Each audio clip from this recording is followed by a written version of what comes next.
दोस्तों, Donald Trump ने भारत पे काफ़ी सारे टैरिफ्स थोपे हैं पिछले 1 साल या 2 साल में, और उसमें तेल से लेके लगभग हर चीज़ पर उन्होंने टैरिफ लगाया है। लेकिन हमेशा ही एक चीज़ को छोड़ा जाता था, वो थी भारत की जेनरिक दवाइयाँ।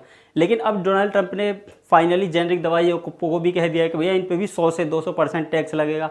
हालांकि उन्होंने ये जो टैक्स के लिए बोला है, ये अभी 2 साल तक तो नहीं लगेगा, 0% ही रहेगा।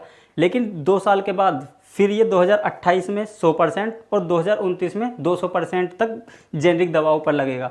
और यूएस में जो सबसे ज़्यादा जेनरिक दवाई भेजती हैं वो भारतीय कंपनियां हैं। तो इसीलिए जो बड़ी बड़ी भारतीय कंपनियां जैसे सिप्ला, डॉक्टर रेड्डीज, बायोकॉन, इनके जो शेयर्स हैं उनमें भी गिरावट देखने को मिली। क्योंकि आज के टाइम पे अमेरिका की जो दवाएं हैं उनमें 10 में से 4 दवाइयाँ भारतीय कंपनी द्वारा बनाई जाती हैं, और मेजरली जो दवाइयाँ हैं वो इंडिया से जाती ही हैं। वहाँ पर बहुत ही कम कंपनीज़ की मैन्युफैक्चरिंग यूनिट है। और डोनाल्ड ट्रंप ने जो अपने पूरे इस भाषण में कहा है कि उनका यही मकसद है कि भैया जो ये भारतीय कंपनियां हैं बाहर से दवाई बनाकर भेजती हैं उन पर तो टैरिफ लगेगा, लेकिन अगर उन कंपनियों का मैन्युफैक्चरिंग यूनिट यूएस के अंदर ही है तो भैया फिर उन पर कोई टैक्स नहीं लगेगा। जैसे कि हमारे इंडिया में मेक इन इंडिया के तहत किसी भी कंपनी को अगर इंडिया में मैन्युफैक्चरिंग करके ही यहाँ पर सामान बेचना है तो उसको छूट दी जाती है टैक्स वगैरह में। लेकिन अगर बाहर से ही बना बनाया प्रोडक्ट इंडिया में बेचा जाता है तो उस पर अच्छा खासा टैक्स लगता है। तो कुछ ऐसे ही समझ सकते हैं यहाँ पर इस दवाई के मामले। और यूएस ही नहीं, भारत की दवाई आज 200 से भी ज़्यादा देशों में जाती हैं।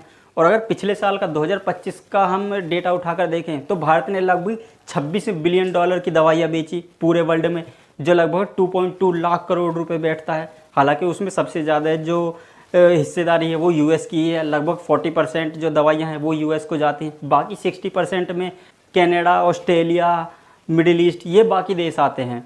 और आज के टाइम पे दुनिया भर की जो मेडिसिन है उनमें लगभग 15 से 20% भारत का योगदान है। यानी कि भारत ही दुनिया की आज 20% दवाइयाँ अकेला प्रोड्यूस करता है। और इसीलिए भारत को मेडिसिन ऑफ किंग भी कहा जाता है। हालांकि ये मेडिसिन ऑफ किंग बनने की जो जर्नी है ये बिल्कुल भी आसान नहीं रही थी, क्योंकि 1947 में जब देश आज़ाद हुआ तो देश के पास ना ही तो इतना पैसा था और ना ही इतने रिसोर्सेज थे जिससे कि हम खुद दवाइयाँ प्रोड्यूस कर सकें। तो उस टाइम पे जो दवाइयाँ थी वो मोस्टली जो विदेशी कंपनियाँ थी यूएस की, यूके की, वो हमारे देश में भेजती थी। और वो दवाइयाँ इतनी महंगी होती थी कि भैया आम जो लोग हैं वो उनको अफोर्ड ही नहीं कर पाते थे। इसीलिए उस टाइम पे जो ऐसी नॉर्मल सी कॉमन बीमारियाँ होती थी ना, उनसे भी लोगों की मौत हो जाती थी, क्योंकि वो जो दवाइयाँ थी वो इतनी महंगी थी कि लोग अफोर्ड ही नहीं कर सकते थे। वो लोग अपने जो देसी नुस्खे हैं उन पर ही ज़्यादा रिलाई करते थे। तो इसलिए कॉमन सी बीमारी भी उस टाइम पे बहुत खतरनाक मानी जाती थी। तो जब ये भारत सरकार ने देखा कि भैया ऐसे तो प्रॉब्लम हो जाएगी, कुछ ऐसी चीज़ें करनी पड़ेंगी जिससे गरीब लोगों को भी दवाइयाँ मिल सकें। अब वो डायरेक्ट उन विदेशी कंपनियों को ये तो नहीं कह सकते थे कि भैया तुम सस्ते में दवाई बेचो, और अगर उनके साथ ज़्यादा कुछ चीज़ें करेंगे तो वो कल को इंडिया में दवाई बेचने से ही मना कर देंगे। तो इसलिए फिर सरकार भी उन पर प्रेशर नहीं डाल सकती थी कि भैया तुम सस्ती दवाइयाँ बेचो। अब उस टाइम पे भारत के पास ना तो इतना पैसा था कि वो खुद R&D करके नई दवाइयाँ बना सके। तो भैया उस टाइम पे जो विदेशी कंपनियाँ भारत में दवाइयाँ बेचती थी जैसे कि फाइजर, बेयर और ग्लैक्सो, ये बड़ी कंपनियाँ थी उस टाइम पर। तो भारत की छोटे मैन्युफैक्चरर थे तो उन्होंने इन कंपनी की दवाओं को बनाना शुरू किया। तो वहाँ पर एक प्रॉब्लम सबसे ऊपर निकल के आई, वो थी पेटेंट की। क्योंकि उस टाइम पे पेटेंट का बहुत बड़ा रोल था पूरी इंटरनेशनल मार्केट के अंदर। यानी कि पेटेंट का मतलब था कि अगर किसी कंपनी ने एक दवाई बना ली तो उस दवाई पे वो पेटेंट ले ली थी और उस पेटेंट वाली दवाई को फिर कोई दूसरी कंपनी बना ही नहीं सकती थी, क्योंकि एक तरह से उसका उस पर अधिकार हो गया कि भैया ये दवाई मैंने बनाई है, मेरा मॉडल है, तो और कोई इसको नहीं बना सकता। अब सबसे बड़ी प्रॉब्लम यही निकल के आई कि भैया हम दवाई बनाएं कैसे। खुद अगर सारी चीज़ें रिसर्च डेवलपमेंट करेंगे तो उसमें बहुत सारा पैसा जाएगा, उतने रिसोर्सेज भी उस टाइम पर नहीं थे।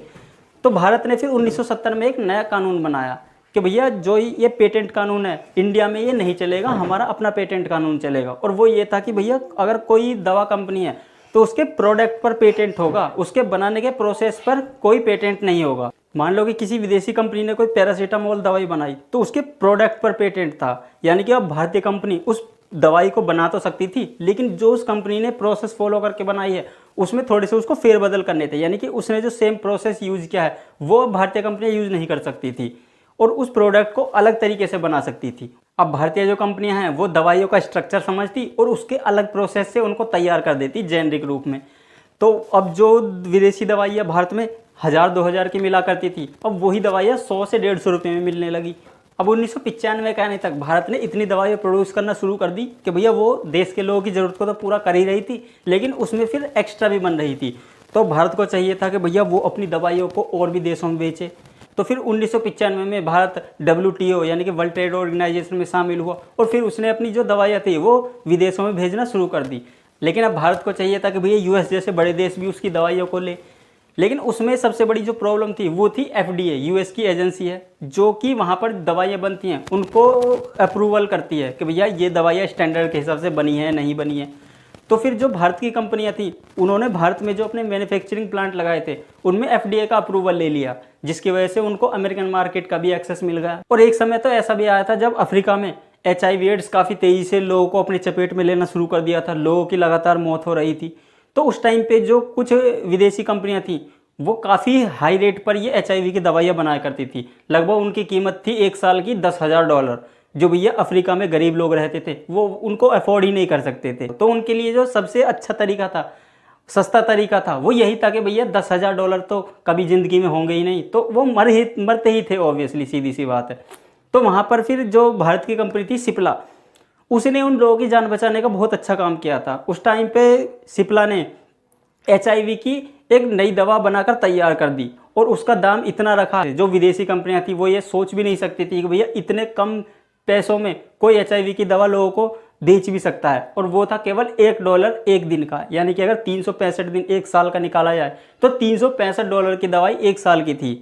कहाँ $10,000 की दवाई और कहाँ केवल $365 की। हालांकि सिप्ला को विदेशी कंपनियों ने काफ़ी परेशान भी किया था इस चीज़ को लेकर, ये हमने इस वीडियो में डिटेल में बताया हुआ है, आप इस सिप्ला की वीडियो को जाकर भी चेकआउट कर सकते हैं। हालांकि जो इंडिया की जेनरिक दवाई हैं आज वो पूरी दुनिया में बिकती हैं और नो डाउट भारत को उससे अच्छा खासा प्रॉफिट भी होता है। लेकिन भारत में दवाइयाँ बनती हैं आज के टाइम पर, उनका जो API है यानी कि एक्टिव फार्मास्यूटिकल इंग्रेडिएंट्स, वो आज भी हम खुद नहीं बनाते, वो चाइना से मोस्टली इंपोर्ट ही होता है। लेकिन ऐसा नहीं है कि ये चीज़ें हमेशा से थी। 1990 के दशक में भारत अपनी API खुद बनाता था, यानी कि दवाई बनाने के लिए जो रॉ मटेरियल चाहिए होता है वो इंडिया की कंपनियां खुद ही बनाती थी। लेकिन चाइना ने कुछ ऐसे रेवोल्यूशन करे जिसकी वजह से उनका जो API मार्केट है, मैन्युफैक्चरिंग मार्केट है, वो काफ़ी तेज़ी से एक्सपेंड हुआ। क्योंकि अगर ये चीज़ें हमारे देश में हो जाएँ तो शायद लोग उनको बुरा कहने लगते हैं, लेकिन चाइना ने काफ़ी दूर की पहले ही सोच ली थी। और चाइना ने फिर API बनाने के लिए अपनी जो छोटे मोटे मैन्युफैक्चरर थे उनको सब्सिडी देना शुरू किया, उनको फंड्स देने शुरू किए, उनको हर तरीके से फ्री बिजली देनी शुरू की, यानी कि हर तरीके से उन कंपनियों को सपोर्ट किया और ये कहा कि भैया तुम बस API बनाओ, उसको खरीदने का ठेका हमारा है, हम उसको खरीदेंगे, हम बेचेंगे, बाकी चीज़ें हम पे छोड़ दो।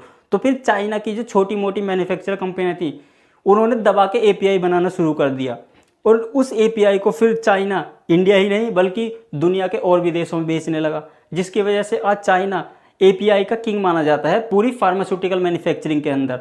और उसका सबसे ज़्यादा कंज्यूमर आज भारत ही है। हालांकि हम कहते हैं कि हम सबसे ज़्यादा दवाई आज के टाइम पर बनाते हैं, लेकिन सबसे ज़्यादा API भी हम इम्पोर्ट ही करते हैं। सरकार को भी ये चीज़ें काफ़ी लेट समझ में आई कि भैया जब कोविड आ गया, चाइना ने API नहीं दिया तो यहाँ पर जो दवाई मैन्युफैक्चरिंग है वो काफ़ी स्लो हो गई थी। इसीलिए फिर सरकार को भी लगा कि यार API हमको खुद ही बनानी पड़ेगी, जब भी हम असली मायने में फार्मेसी ऑफ किंग बन सकते हैं। तो इसीलिए फिर सरकार ने कुछ सब्सिडी भी दी है कंपनियों को कि भैया तुम API बनाओ और R&D करो, नई नई दवाइयाँ डेवलप करो। तो जो US ने ये टैरिफ लगाया है, हालांकि यार ये 2 साल की बात है, मुझे नहीं लगता कि US कभी भी इंडिया की जेनरिक दवाओं पर टैरिफ लगाएगा, क्योंकि उसको भी पता है कि अगर इंडिया की जेनरिक दवाओं पर टैरिफ लग गया और वो भी 100 या 200%, तो भैया वो दवाइयाँ बहुत महंगी हो जाएंगी US के अंदर। और US के अंदर भी कोई ऐसा नहीं है कि भैया सब लोग अमीर ही हैं, वहाँ पर भी हर तबके के लोग रहते हैं, गरीब भी हैं, अमीर भी हैं, सुपर रिच भी हैं, सभी तरह के लोग हैं। तो US का जो हेल्थ केयर सिस्टम है उस पर भी काफ़ी ज़्यादा बोझ बढ़ेगा, क्योंकि दवाइयाँ महंगी होंगी तो भैया पूरा जो हेल्थ केयर सिस्टम है वो महंगा होगा। और जो डोनाल्ड ट्रंप कह रहे हैं कि भैया इंडिया की कंपनी को US में मैन्युफैक्चर प्लांट लगाने होंगे, तो वो बहुत मुश्किल है, क्योंकि इंडिया की जो कंपनियां हैं वो अगर US में मैन्युफैक्चरिंग प्लांट लगाएंगी तो वो बहुत ज़्यादा कॉस्टली हो जाएगा। और अगर वो ज़्यादा कॉस्टली होगा तो फिर भैया जो इंडिया की सस्ती दवाएं हैं उनका कोई मतलब ही नहीं रह जाएगा। क्योंकि अगर किसी भी कंपनी का विदेश में US में प्लांट है तो वो भैया अगर वहाँ की लेबर उन पे लग रही है तो उनकी लेबर कॉस्ट ज़्यादा होगी, तो वहाँ का जो बनाने का खर्च है वो ज़्यादा आएगा। तो इसलिए वो दवाइयाँ जब बनेंगी ही महंगी तो ऑब्वियस सी बात है वो बिकेंगी भी महंगी। तो इसलिए फिर वहाँ का जो पूरा सिस्टम है वो बहुत महंगा हो जाएगा। इसलिए हालांकि मुझे नहीं लगता कि यार ये सब चीज़ें होंगी, क्योंकि ट्रंप का कुछ पता नहीं, आज कुछ कह दिया कल कुछ कह दिया। तो ये तो 2 साल की बात है, पता नहीं तब तक ट्रंप रहें ना रहें। खैर दोस्तों, आपका इस सब पर क्या मानना है कमेंट में अपनी राय ज़रूर दें। Thanks for your valuable time.